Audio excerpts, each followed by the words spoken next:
давайте учить всех нам учиться методом оказания первой помощи. Самое базовое, что мы можем делать. Вот везде в мире это оказывается. Вот все желающие, чтобы мы все, со всеми это можем, мы все люди, мы все дети. Даже в самых развитых, я сейчас договорю, вот, например, да, вот, мы должны учиться оказанию помощи.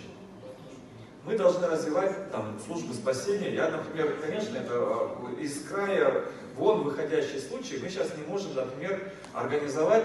Мы сейчас работаем с Министерством чрезвычайной ситуации, с местными властями, с владельцами, с управлением наших здравниц на Иссык-Куле, чтобы были спасатели на пляже. Мы им пытаемся сказать, что мы не будем открывать, давать вам разрешение открыть на пляже, чтобы пока у вас утром до вечера весь плавательный сезон не будут спасателей. Понимаете? Мы там не можем, на Иссык-Куле, где там сотни пансионатов развивать, а здесь против закрытое помещение, очень маленький бассейн, и тут, оказывается, спасателей нет. Это, конечно же, огромные провалы и трагедии. Ну, вместе со всеми, мы это можем продолжить и про скорую помощь, почему она не приехала, про милицию. Но как правозащитник вам хочу сказать, давайте не превращать движение права человека в стремление наказать, наказать, наказать, наказать, наказать. Потому что один раз человек остался безнаказанным, 2 раза, 3 раза человек не нашел справедливости. Это будет система. Что такое система? Система и состоит из единичных случаев. К сожалению, вопросы безопасности и соблюдения прав детей – это самая уязвимая группа, да, наша. Мы даже ее до конца не можем довести до стандартов, чтобы как часики везде и всюду работала система, чтобы наши дети были в безопасности. Если говорить, вот на самом деле, по конкретным случаям вы начали, по поводу смерти 11-летней девочки в школе, ее мама тоже была.